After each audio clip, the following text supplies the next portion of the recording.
Babar 3 cruise missile جو کہ ایٹمی وار ہیڈ لے جانے کے قابل ہے اس کو انسٹال کر لیا ہے۔ اس کے بعد آپ سمجھتے ہیں کہ بھارت کا کوئی طیارہ بردار جہاز یا بھارت کی کسی بندرگاہ سے پاکستان میں کوئی شرارت کی جا سکتی ہے؟ وہ گو کہ وہ میجر پتہ نہیں کیا نام ہے اس کا، گروواریہ شاید، میرے گھرواری ہاں، وہ کہا کرتا تھا کہ کراچی کو تباہ کر دیا، بندرگاہ اڑا دی، یہ کر دیا، وہ کر دی، پتہ نہیں تو کیا۔ یہ بھی کہتا رہا کہ لاہور کی بندرگاہ اڑا دی۔ اچھا، ویسے لاہور میں کسی زمانے میں بندرگاہ تھی، اس میں کبھی بات کریں گے۔ راوی جب پورے اپنے آب و تاب سے بہتا تھا اس وقت یہاں سے جو چھوٹے بحری جہاز ہیں جو دریاؤں میں چلنے والے ہوتے ہیں وہ چلا کرتے تھے، بندرگاہ تو تھی۔ اور گروواریہ شاید ابھی تک وہ قرون وسطیٰ میں، تو یہی میں آپ سے بات کرنا چاہ رہا تھا کہ وہ ابھی تک قرون وسطیٰ میں بیٹھے ہیں۔ اگر وہاں سے بھارت سے کوئی کوسٹل لائن کے اندر کچھ مداخلت کی جاتی ہے تو بھارت کو اس کے اندر گھس کر جواب دیا جائے گا، اور جواب جو ہے سادہ روایتی ہتھیاروں سے نہیں دیا جائے گا،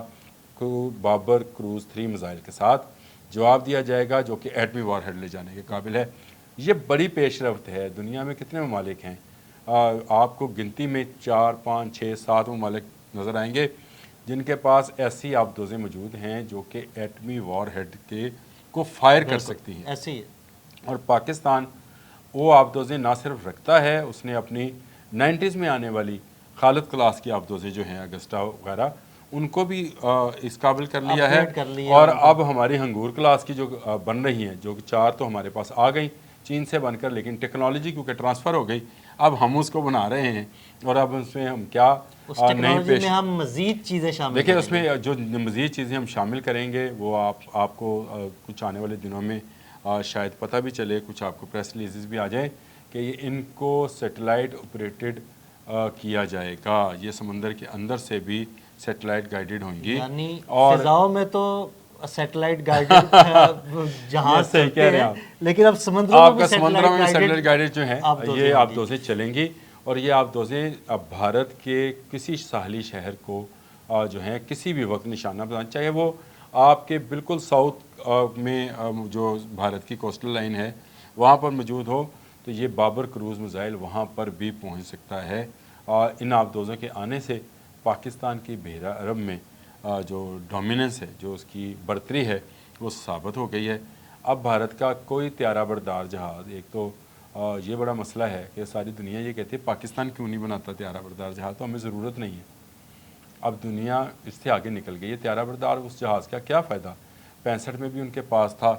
نکلا نہیں تھا،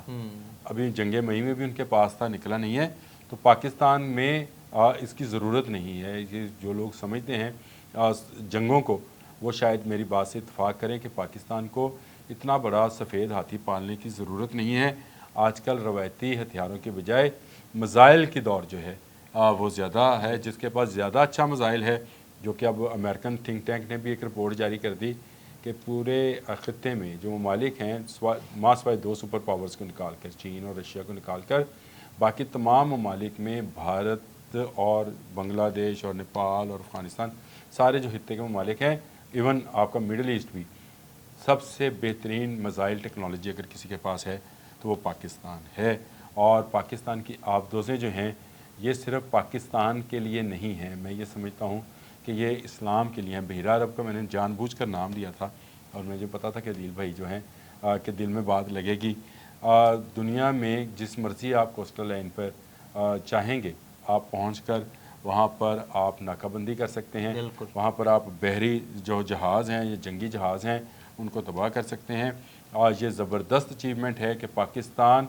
جو کبھی یہ سوچ نہیں سکتا تھا کہ اس کا اپنا جہاز ہوا میں اڑے گا، اس کی اپنی آبدوز زیر سمندر جو ہے سفر کیا کرے گی اور لوگوں کے لیے تھریٹن ہوا کرے گی، وہ بن رہی ہیں۔ JF-17 تھنڈر آپ کے سامنے ہے، اور بہت کم دنوں کے اندر اندر آپ کو یہ خوشخبری ملے گی کہ پاکستان میں بننے والی پہلی آبدوز جو ہے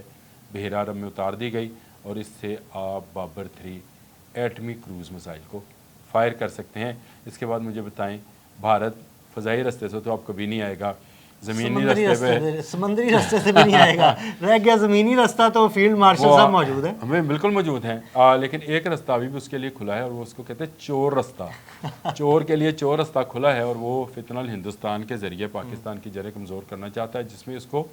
100% نہیں 200% ناکامی ہوگی انشاءاللہ تعالی۔ اور پاکستان کے عوام ہی اس فتنہ ہندوستان کے لیے کافی ہے، لیکن ہماری آبدوزیں زیر سمندر اور ہمارے جہاز جو ہیں فضا میں اپنی دھاک بٹھا رہے ہیں۔ انشاءاللہ بہت شکریہ عامر بھائی جی، بالکل عامر بھائی نے بڑی تفصیل کے ساتھ پاکستان بحریہ کی آبدوزوں کی داستان آپ کو سنائی۔ عدیل احمد اور عامر رضا کو اجازت دیجیے گا، اللہ حافظ۔